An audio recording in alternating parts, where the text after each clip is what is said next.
What if you could travel to parallel worlds? The same year, the same Earth, only different dimensions. A world where the Russians rule America. Or where your dreams of being superstar came true. Or where San Francisco was a maximum security prison. My friends and I found the gateway. Now the problem is finding a way back home. Hello everyone, and welcome back to another episode of Circling the Vortex. Today we are going to be discussing Season 2, Episode 5, El Cid, and with me is Nathan, who comes from a world in which, unlike one of the previous episodes we saw, where sort of everything was decided at gunpoint, in this world all conflict is decided by a game of competitive Tetris. However, if you fail at the game of competitive Tetris, you get diced up into a million little pieces. It's pretty rough, but thankfully I'm actually not too bad at Tetris. So, you know, I feel like far in life. In that world, you'd probably practice quite a lot of Tetris, wouldn't you? Well, it's building on the shape skills that I learned as a child with blocks. So, you know, those are a good 10 years of practice, basically. Good. I guess I'm joined by Benjamin, who comes from a very, very strange world where everyone unanimously loves Jar Jar. Or from episode 1. Yeah. Star Wars. We hail Jar Jar. All his appearances, even his one line in episode 3, Ben. You know, he's considered the greatest Star Wars character of all time. Not just that, actually. He is considered the greatest character of all time. Throughout film, television, books, you name it. There is no higher character than Jar Jar. Now, was this Jar Jar, I have to ask, like the same Jar Jar we got, or was he very different? same? The very exactly. But people just saw him and just loved. Turns out everyone's insane. Okay. Yeah, basically. All right. So, talking about insane, I really want to get into El Cid because let's get into it. So the episode starts, and we're in some kind of rundown, pretty shitty world. There's lots of gunfire off camera. It's clearly just sound effect noise played over panning shots of a junkyard, effectively. And is almost always the case. Our four are on the run from something to somewhere for some reason, because that's what they do. They run. And then into this comes a woman trying to flee someone, and she's being chased by a man. And I see this man, and I kid you not, I say to Nathan as we're watching, I go, "Oh look, it's knockoff Negan," a reference to The Walking Dead. You know that he's wearing a leather jacket and he looks gruff and ready, and it's like, you know, facial hairs on it. Got the facial hair, you know, the goatee thing that Negan has, and it look, you know, if I didn't already know Sliders came way before Walking Dead, it would be almost like this is the B movie version. And then so some stuff happens, and Quinn and Remy intervene in this man's assault on a woman, basically, and save her, and then she slides through the portal, which is pretty cool, with them, and then this guy chases after them, and he slides through. This is great. And then we land on we get the credits, and then we land on a planet, a new San Francisco, as it were, and we're watching the credits come up, and I have this moment of like, what the F, Nate? Pause. We have to pause right now, because there on the screen it says Jeffrey Dean Morgan, who of course plays Negan in The Walking Dead. So this character Cid doesn't just look like a knockoff Negan. He actually is Negan. I honestly freaked out a little bit. This is insane. First time that we've had to pause it. Yeah. And look up something. Well, I mean, I knew it was Jeffrey Dean Morgan. Like I knew, but I was like, could it be a different Jeffrey Dean Morgan? I mean, that's a pretty specific name. But I was like, could it be a coincidence? No, look in his IMDb, right there in the 90s. Like, he's only had a few credits beforehand. There he is, Sliders, Cid in El Cid. And then, of course, there's then... And it's like, what? This is bizarre. So he literally has played the same character on multiple occasions. And I just wonder, I imagine we can't be the only people to have picked up on this since, but it's very strange. I like to imagine the casting directors were thinking, okay, we need a tough villain for Walking Dead. Do you remember Sliders? Yeah, let's get that guy. They're in the meeting. I say, yeah. You remember that episode of Sliders? There's just one of them saying this, right? And they're all looking at him like, what the fuck is wrong with this guy? What is wrong with you? And no, honestly, guys, when I show you the tape on this literally guy is the Negan from the comics. He's perfect. He's perfect for it. And then they watch it and go, you're right. We should reach out to Jeffrey Dean Morgan. Maybe he'll be interested in playing Negan. Maybe he'll be interested in the role again. It's super. I know you get typecasting in TV, but this isn't like typecasting in the way that you'd normally expect, which is, an actor becomes popular off of a TV show or a film, like, Jason Statham. So he does a lot of action movies. And he ends up kind of always playing, or Gerard Butler's a great one. He always plays similar roles. This is straight up the same character. I mean, it looks like him. It acts like him. He's self-centered, aggressive, selfish, arrogant, believes his way is the only way, has a kind of sort of a charming suaveness to him, even though he's a complete psychopath. And it's like, this is really weird. This is really weird. And it's probably the most interesting thing about the episode. This way. I mean, I didn't hate it. We'll get into that. But no, I certainly couldn't stop thinking about this after it's the an revelation. Interesting origin story, I think, for The Walking Dead. In my head now, the headcanon is at the end of this episode, he survives and he somehow constructs a sliding device, slides out of this San Francisco, ends up in the Walking Dead verse, knocks his head badly. So instead of thinking of what was her character's name? Michelle. He thinks it's Lucille, and that's where the name of the bat comes from, and he thinks it's his dead wife, but actually it was he gets all confused and forgets his existence in a parallel world, and the trauma of the zombies kind of messes with him. That is my headcanon for this now, 100%. It's better than the real one, I actually quite liked all of that when they did that in Walking Dead. Negan's origin is pretty good, but got Sliders, I don't care. But Sliders is better.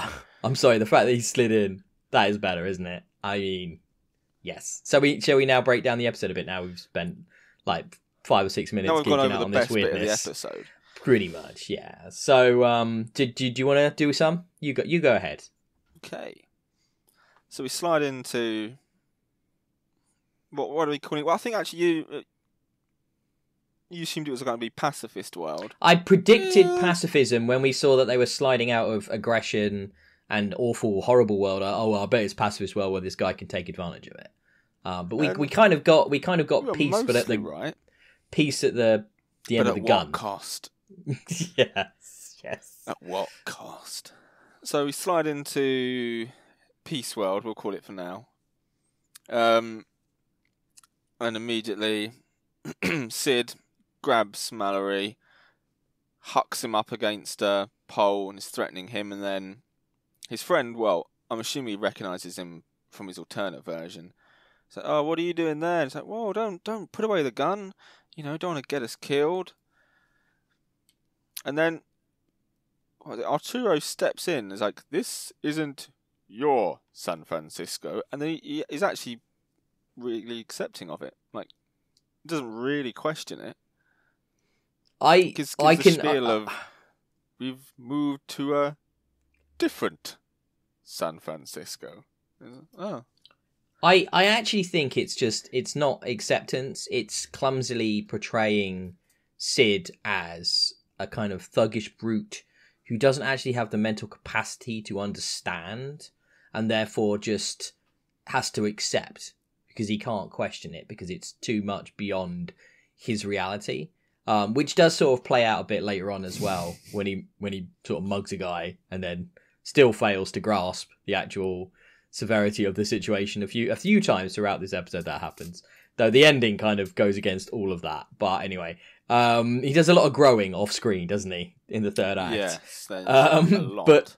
But yeah, I think it's more like he's just a thuggish brute and he doesn't understand. And Arturo's talking, and all he's thinking about is how he can get power and wealth. I like money. Yeah.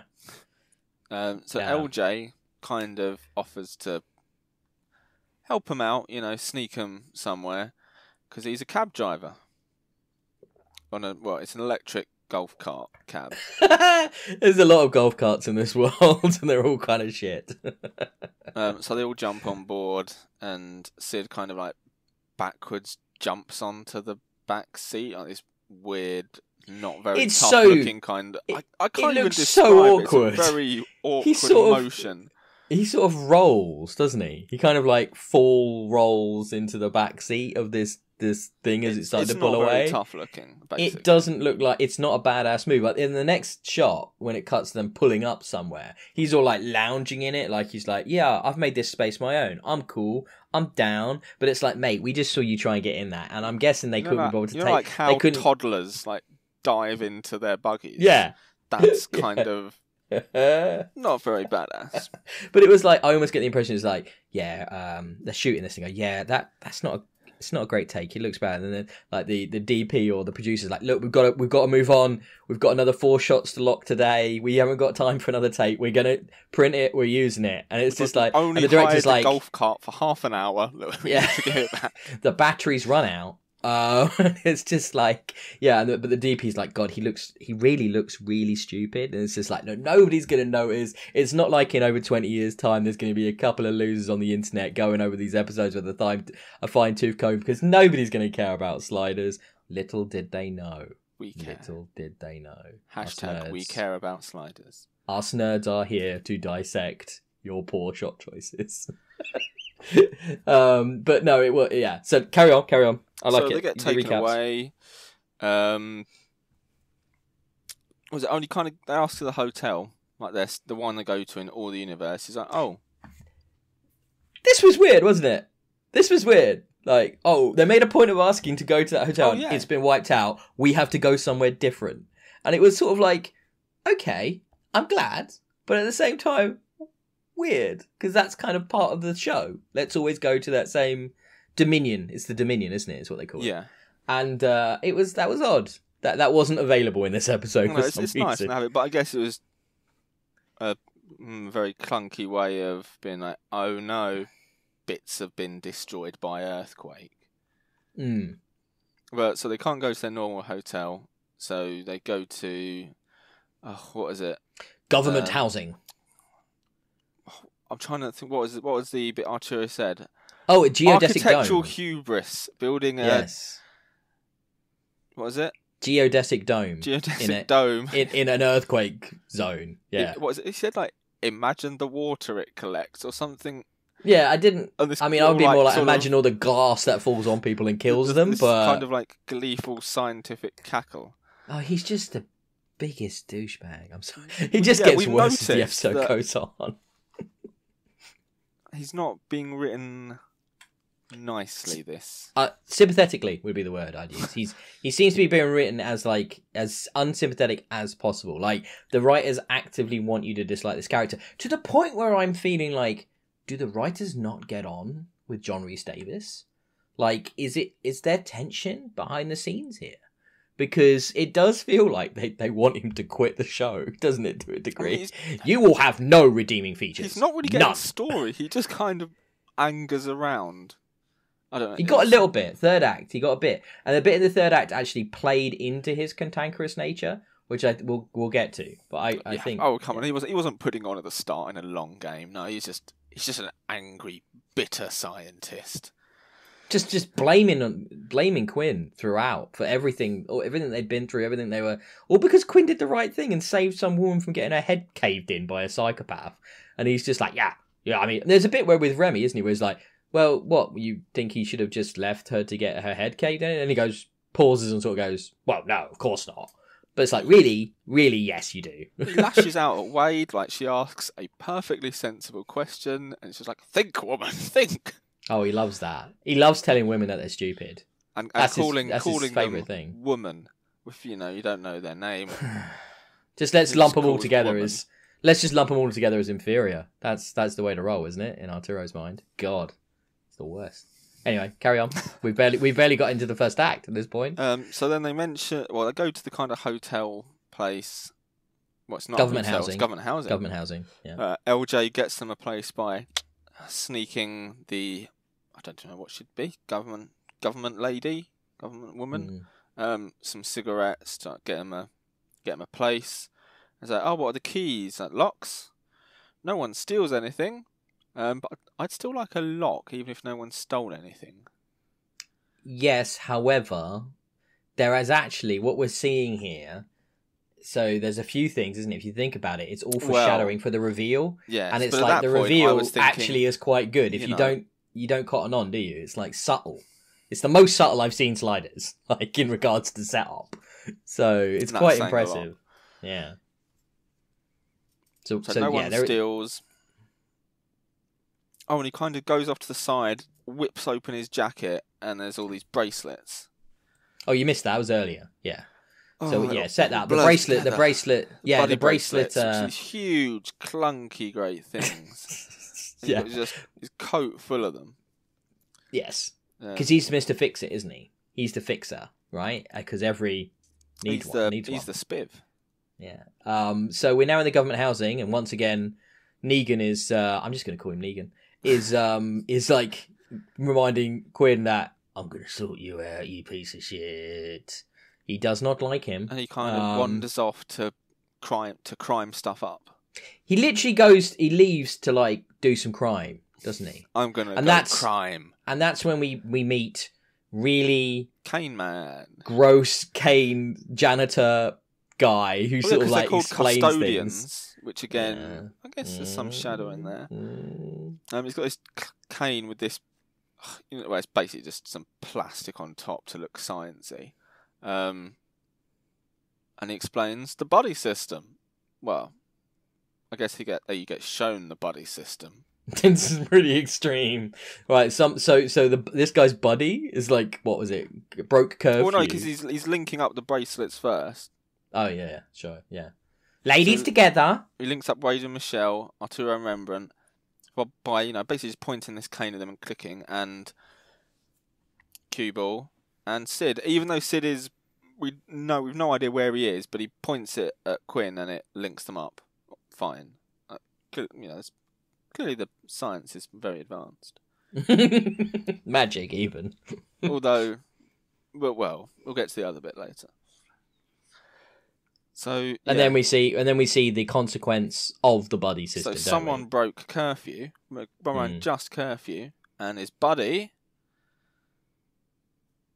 gets punished for that, shall we say? Yeah, he just pulls out a gun. It's lucky that he was actually right there. It's convenient. And he's just like literally on the balcony, isn't he, of the hotel, of the government housing, and he just pulls out his big mother trucking prop gun. Laser sights him on the back and just blows him away. I remember when that was coming, you were like, "Oh, is he going to like electroshock him?" I was like, "Nope, just caps him. That fool is dead. Dead." As you put it, he's a really boring-looking Judge Dredd. Yeah, they're just in these like blue jumpsuits, and he's got a bit of a snazzy red cravat going on. This guy's weird. His whole performance is weird. He's just maximum creep. And it's just like he really enjoys being a shit, doesn't he? Like an officious psycho shit. But it kind of like is this, and so now we go out on a mission to find, Negan priming it up. So I guess the important thing is they all split up. Yes. So the two women go off. Oh, because apparently they've got women's therapy at 3. It's group therapy. I don't think it's specifically women's, but I do believe it is an entire. It is, yeah, an entire group of women, but it's never said as women's therapy. I thought it was said as women's therapy. It's group therapy. Group therapy. Pretty sure. And that's a torturously weird scene. Like the one sort of overt joke we get comes out of that shortly. But then LJ and Quinn go off to search for Negan. And in this time, this is when we get it, don't we? This is when we get the reveal, right? This is the end of the first act reveal. And he's like, he's asking him, why is it like this? What other worlds I've been to have been worse and stuff like this? And he's like, yeah, well, that's, how else would they control the population without the bracelets when we're all expecting the big earthquake that's going to dump San Francisco into the sea and kill everyone? And Quinn understandably goes, "Well, works, yes. That is how it works." Yeah, Geology, I've seen the movie. San Francisco. So It I've seen literally that. just It's very falls accurate. in. It does Just fall straight. That's what's going to happen one day.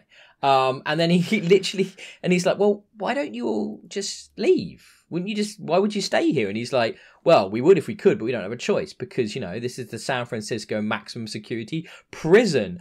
Boom, boom, boom. And then we get like a weird pull-out shot of, I guess, San Francisco, though it doesn't really look like San Francisco, with a really bad, like, wall superimposed in one part of the frame, and that's the vaguest indication that it's a prison, but it doesn't really stand out as a prison. They emphasise it's a prison because as they lead to the next scene, they intersperse it with basketball game, which nothing to do with anything. It's like prison. So here's a basketball game, so it's a prison. And also you then get the whole overtly aggressive inmate character who's trying to then threaten the fresh fish that is Arturo with who clearly doesn't realise it's a prison. Stuff, The neighbourhood watcher around. I think someone might be committing a crime. That's my Arturo voice. So we now have this situation where Quinn knows, we know the viewer, but Wade and guest star girl don't. Rebecca Chambers. Good on you. Cool. Don't know who that is. I just remembered the name. And then so Arturo and Remy don't know as well. So it's this slow reveal that isn't actually really played out that well because we then get a scene, don't we, with the girls at the therapy. Oh. And at therapy, they're like having a chat, getting to know each other. Wade's doing her best to convince her that, she should leave Negan because he's abusive and psycho. And basically her response is, all the men are in my world. And it's like, yeah, okay. Glad you got out of that scene. So she's just like, well, I might as well be with the most aggressive psycho one going because they respect him because he's extra psycho, basically. And then she says, well, maybe things are better in your world. And it's, a little hint that clearly every woman in Sliders loves Quinn, basically. They can't resist the Quinn, man. The thirst for the Quinn is she kissed him real. Earlier as well. She did. She thanked him. Kissed him. Because that's the only way to thank a man for anything, it turns out, in Sliders. Quinn gets a lot of borderline platonic, but also a little bit thirsty kisses from girls, doesn't he? Throughout the show. If we go back to Love Gods, there was the one who wanted his child, so, Quinn... Got his child. Not just wanted it. Got it. FYI. But it's... she's dropping hints that Quinn's nice, and it's like, I guess maybe, because it was the 90s, everyone was just, there had to be something romantic tacked on. In every single episode of this science fiction television show, yes. So in this, they then get revealed to them that they're in Prison Planet because in group therapy, this woman stands up and says, hi, I'm new to the group, and I'm here because I've been convicted for 35 to life because I tried to poison my husband because he was cheating on me. And she gets told off because she's victim blaming.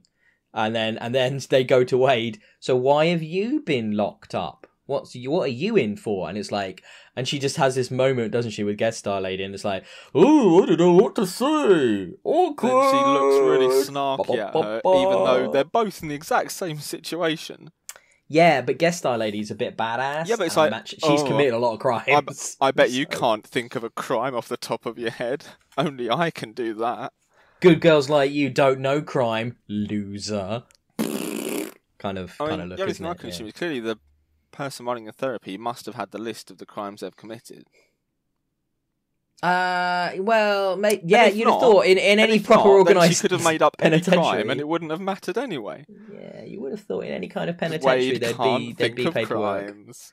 Yeah. But yeah, well, clearly, as we learn, they don't seem to care about the staff. I did shoplifting once when I was 14, and it caught up to me, and that's why I'm here. Well, curfew guy got his body shot. So but he wasn't arrested for curfew violation. He was already in prison. So that's the whole idea, is that they have to have this extreme punishments to keep the prisoners in line due to the fact that they know they're all going to die any day. It's so weird. I was talking to you about this during the show. I was like, so what do you think happened? When do you think they turned around and went, hey, that city we've got? let's make it a prison and just put all the prisoners there. Because obviously this is influenced by Escape from New York, which is not a film you've seen, but it's a film I love. John Carpenter's Escape from New York, which is a Kurt Russell movie in which he gets sent into the high maximum security prison that has become New York. But the reason it's New York is for a couple of reasons. First of all, it had like in that universe the highest like crime problem in the country already. It was full of like degenerates and criminals, basically. So they just basically blew up the bridges. It's already geographically separated from the mainland, so you don't have to worry about doing that. So you just remove the bridges, remove the tunnels, and put the prisoners there. So it makes kind of a lot of sense. San Francisco, though, less so, because it's not like that. It is geographically linked to the surrounding area of California, and it's not known for its crime or ever has been. So I'm not really sure why it was made a prison. Any ideas? Well, if it had been New York, it would have been a really boring episode. Why? Because they'd still be in San Francisco. Because they have to go in San Francisco all the time. That is true. That is true. Do you think one of these days they'll ever like slide somewhere and it's a fairly normal, decent world, and they'll just do a road trip, and they'll just drive to like somewhere else and slide from there? Be like, well, it'd be nice to see a different part of the world, wouldn't it? A different part of the country. I think he does mention that they've been to 20 or 30 San Franciscos. Yes. I mean, I don't know about you, but I get a bit bored after going to the same place 5 times for a holiday. But it's not the same place. I mean, look at some of the ones they've been. I mean, they're quite extremely different. Quite a few of these San Franciscos. The vibe's the same, you know. Is it?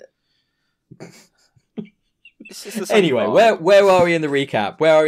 So we've had the second act. Anymore. It's a fairly dense episode. So we've had the second act now, and we're moving through. The ladies have had the Negan reveal. Crimes up. It's a great scene. There's a guy at an ATM, so he threatens him with his gun. Question: Why is there an ATM in a prison?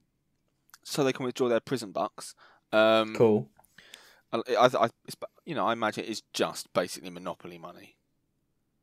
Well, that's kind of what we get, isn't it? I don't think He's not happy about this. So he shoots the light off the top of the ATM. It's not a light, it's a camera. The camera slaps the side of the ATM, punches it a bit, and money comes out. I'm going to remember that. That'll come in handy. If you ever need cash, you punch it and money comes out. Don't try that, kids. And then he grabs the money. He's like, "Why is it a different colour?" And this is the bit that made me really realise, Negan doesn't grasp what's going on. He genuinely thinks he does not understand that he's on another planet, another world, an alternative universe, and it's like, this is brutish, silly man. And then he gets caught, right? And at this point, obviously, Quinn's bracelet's going off as a buddy. This program. Is where we find that even though they can link the bracelets digitally from however far away, they still have to see it flash. That's how they detect you. Or hear the kind of moderately quiet noise it makes, but only when convenient. Because it then the noise turns off later on because it's annoying. So in order to hide, LJ recommends he puts his sleeve over it. But then, in the confusion of the subsequent shock, his sleeve moves up and he gets spotted. Yeah, and then an earthquake happens. To save his while he's being shot at, which is really lucky because it puts the guy off shooting him. By the way, look, I just want to be clear. There's nothing good about the special effects or the action in this episode. It is some of the worst earthquake special effects I've seen, which literally looks just like the camera is being shook.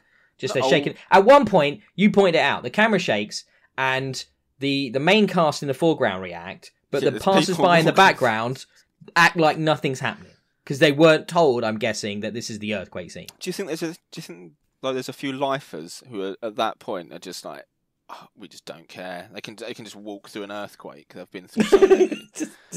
just glide. Don't feel the vibration. That's like how you can tell. That's physics. The toughened prison ones are. They kind of sway with the vibration, so you can't see them moving. Oh, I love it. I like they do like jelly legs. Yeah, so they just like adapt. Or just wobble and stay upright. It's just bad. So then he escapes, and I think he meets up with Arturo, Wade, Michelle, and Rembrandt. And then basically said, "By the way, Prison Planet, Prison San Francisco. So they go down the safest place to be in an earthquake. Tunnels. Yes, tunnels, some kind of railway tunnels, which I'm assuming are a real thing in San Francisco. That's just. By the way, Negan's crime spree, he gets captured at the end. That is important to remember. Do we even know if it was a spree? Does one ATM robbery count as a spree?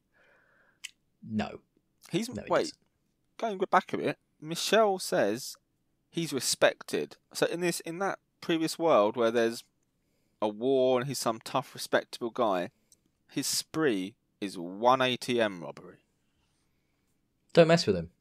He's a serious character. Do not mess with I'm messing Negan. with him. Do not mess with Negan. He's bad man. Bad man. But he gets captured by the prison guards / janitors that we have here, which are hilariously weird. Yeah. And now they're in the tunnels, and they've been led down there by is it AJ? LJ, sorry. And just as they go in, the brilliant bit is where I'm just going to call it. I've not tried to. It's Natasha, isn't it? Because I just keep calling her a guest star. It's Michelle. Lady. Michelle. Where did Michelle. Natasha even come from?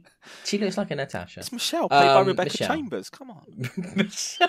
Sorry, I'm sorry. You take your notes are impeccable, so I respect that. Thank you. But she kind of pulls Quinn aside just as they're going in and goes, by the way, in my world, LJ is a lying, cheating piece of crap, and we can't trust him. And he goes, "Oh, I wish I'd known that all along." It's almost like foreshadowing. Almost like they're foreshadowed. Clever almost writing, like prior to going down there, and they go down there. She pulls out. She's got a gun. Turns out, and cocks it, almost foreshadowing the gun might get used later on. I mean, who knows? I know Chekhov's gun is about a gun, but that is the most Chekhov's gun I've ever seen. Chekhov's gun, Chekhov gun. Yes, accurate. That is a correct description of that entire situation. And now we're down. What? This scene is weird, right? So he's betraying them to the thugs. Give me the thing that makes the tunnel in the air. Yeah, because I guess the motivation here is that they've worked out that they have a way of escaping, and they're desperate to get off because they all know they're going to die, and to escape. And then the janitor police show up.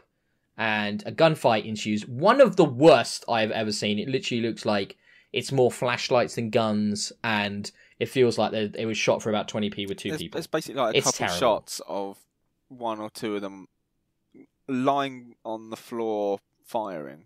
I say firing. I don't even know if you see it fire. You just hear the noise. That's when Natasha kills AJ. LJ. I intentionally got both of those names wrong. I intentionally got both of those names wrong for you there.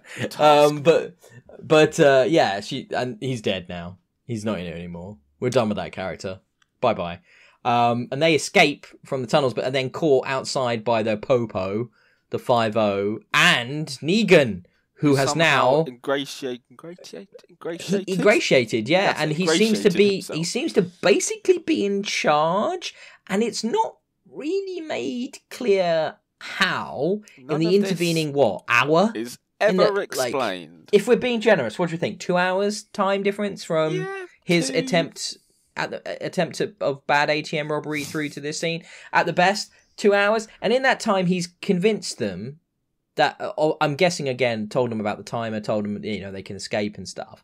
But he's now kind of running the show, and it's like that seems very unlikely. And it's kind of described in the next scene when they're now in sort of prison in a sort of cave. I don't know why. It's kind of described that it's survival of the fittest, isn't it? And it's like we get this really gross scene with smarmy janitor cop, and he's like, yes, now what we're going to do, one of you is going to come and tell me how to do this, and they'll live, and I'm going to execute someone until somebody steps up. And if they don't, I'm just going to kill you all. And it's just like, all right, okay. And that sets up, and that's when Michelle said, I nearly said Natasha then. That's when Michelle says, oh yeah, this stinks of Negan. This is his type of play. 100% Negan. And it's like, yeah, okay, I get that. And he's like, clearly this guy's listening to him, and then we get a scene of him like with his feet up in his office. I just don't understand what's going on here. There is a strange, almost sort of homoeroticism between the two of them. There's a real energy. Like, There's a real sexual tension between the two. Maybe this was the romance that we should have had in Sliders all along. Negan and gross security guard. Yeah. Yeah. It's just weird. There's some very strange energy between the two of these guys in that scene. And I feel like there was, again, it's the classic Sliders where I'm like, maybe there was another half an hour of this episode somewhere that got cut for time. And it's just... The only thing I can think is he mentions that he kind of knew LJ in his pre-world. So the only thing I can think of is maybe they both knew the alternate versions. They got along, and even if like a little scene might be able to kind of explain it, I think it's jarring. really. I think that whole thing with LJ is so lazy because it only works really when it's one of the four main characters and a doppelganger of them. Because you understand the character. So you then understand the differences in this new version of them, right? So without that, it doesn't work. So just saying LJ, I know LJ and he was like this before. If you don't show it, it doesn't really mean We've got anything. no prior version to base off and say, it is like him, or no, it's nothing like him. It does seem, they do seem alike, and then twist, actually, no, he's fundamentally a different person. Which obviously we've had before. But no, it just felt like there was a lot missing again from this. So just to wrap up like the episode, this is the big... So once again, Arturo is spouting his distaste towards Quinn, how unhappy he is, he's unvenomous.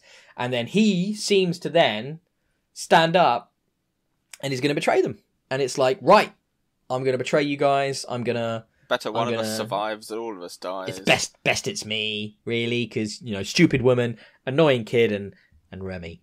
So it's like, I want all the fame, and Quinn's like, yeah, you just want to pretend you invented sliding, you bastard. And while this was the plan, it feels a bit real, doesn't it? It's like, ooh. I can imagine Quinn close to home. Maybe cried a little bit after that argument. Like, I think it. I feel like Quinn spends a lot of time crying when the camera's not on him. If you were talking about his character, I feel like he's often just sobbing about, I'm just so brilliant and nobody appreciates me and I'm stuck with these idiots and none of them are as good as me. Oh, yeah, he's a wet flipping flannel of a character. The more cue ball alone, thank you. I'm sorry, but the more time I spend with him and Arturo, whereas Remy is actually growing on me, and Wade is like sometimes good, sometimes bad. Leave Lady's heartthrob cue ball alone. Okay. So he plays that trick and then he comes up with a real cockamamie excuse to get the timer back to you messed up the timer. The only thing I can assume is you saw him press a couple buttons before handing over, like maybe turned off the buttons. I don't know, because you see Negan kind of like poking around it. He put the parental lock on it. That's what it was. 1-1-1. I can't tell. I don't know the code to turn on the skybox. That's what it was. That's what he's put on it. Yeah, you have to push and hold two at once. You see, so like the old unlock bit on mobile phones. Yeah, that's it. You have to hold two buttons at once, and then it unlocks. Absolutely hilarious. All of that was just ridiculous.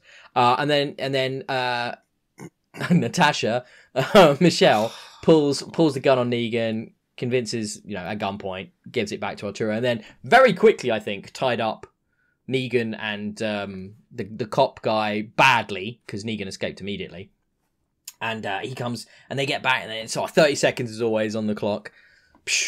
Tunnel is formed. Throws Quinn, throws Remy.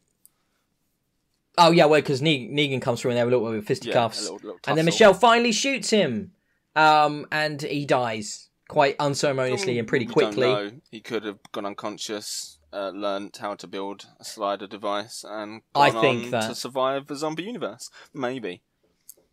I think that is the more likely explanation. Maybe. I do think that is the case. And they slide through, and also so does Michelle, doesn't she? She goes with them. Yeah. So the 4+1.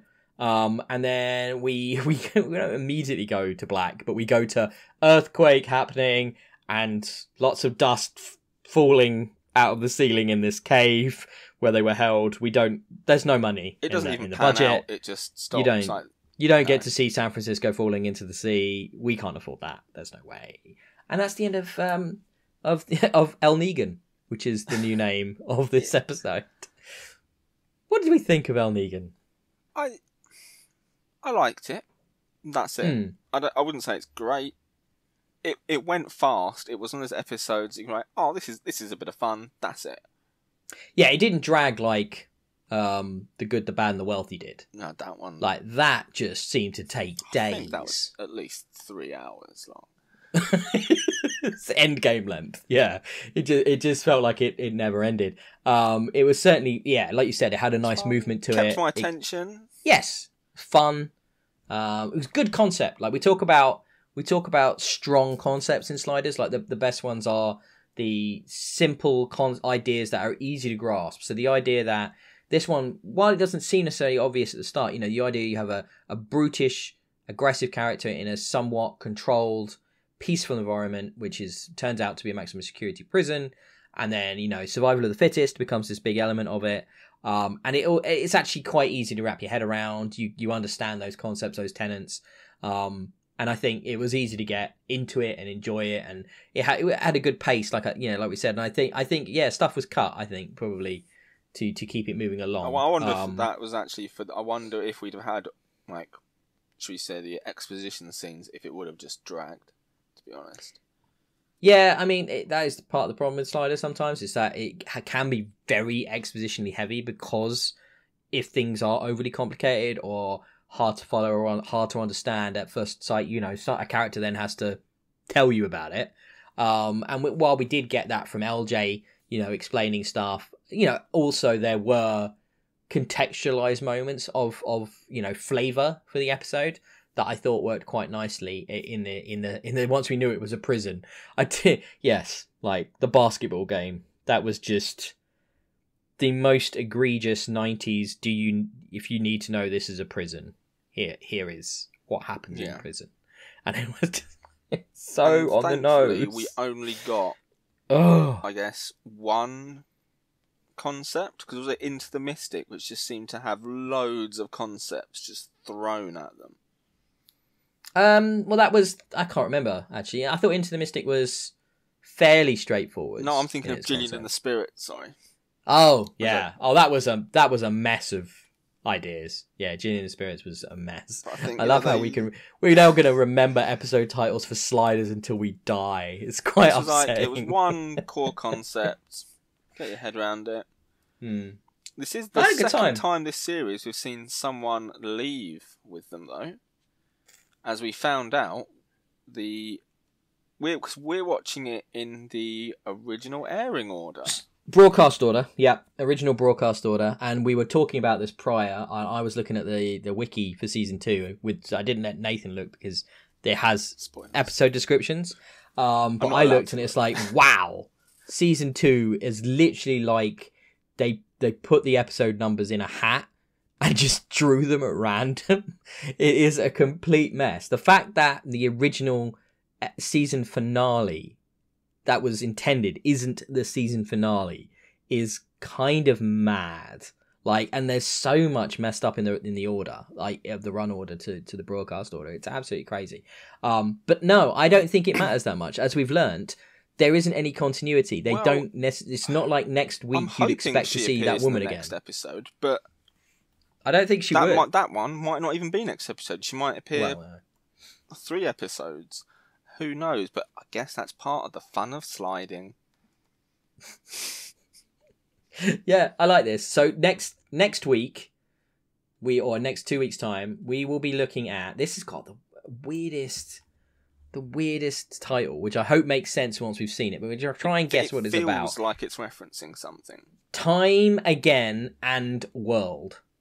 Time Again and World, which is a very strange title, and I checked that my title information was correct, and it is.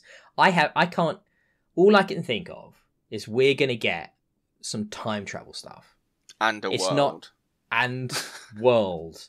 Like, what the hell does that mean? I'm proper intrigued. I mean, this title, we were miles off. We didn't anticipate any of this. I was really hoping for we thought some Sid Spanish. James. Yeah, you thought that. Fucking Sid James crossover, you weirdo. Yeah, that's what you thought was going to happen. Nutter. I'm speculating for the fun episodes. But Time Again a World, not a clue. Not a clue. So I'm very excited to see what we are coming back to in 2 weeks' time. I'm expecting a Tenet-style episode where it flows both ways, and we can watch Snyder's in reverse, and it will equally make a good... That's not going to happen, is it? It's not going to happen. I mean, I'm just happy that El Cid turned into El Negan, and that's truly one of the best Sliders moments I've had yet since doing this show, to seeing that actor. He was good, by the way, wasn't he? I mean, he didn't have a lot to do in a weird way, and they didn't ask much of him, but he was fine in that role. He was entertaining, and he had a certain physicality. But clearly early in his career, much better actor now. But yeah, that was a very pleasant surprise for me. So that brings us to the episode. That was quite a long podcast, man. We did about 45 minutes talking about that. One of our longest. Yeah, longest since we came back. So I hope you've enjoyed episode... I don't know what the episode number actually is of the podcast. I think we're up to like 15, I want to say, something like that. So yeah, that was episode 15 of season 2, episode 5, El Cid. Yeah. We'll be back in 2 weeks' time with episode 6, Time Again in the World. Please give us a like and subscribe on Experience Kills, which is where these video versions of these live. Or if you'd rather, as I know a lot of you do, listen to this as an audio version. Those are available on iTunes and Spotify, and we also have a manual RSS feed which you can use to pull it down if you don't want to use those too. And you can find us at Experience Kills on Twitter as well. So until next time, I think it's time we just slid on out. Did that slidey thing and just moved out of the penitentiary into who knows what. See you next time.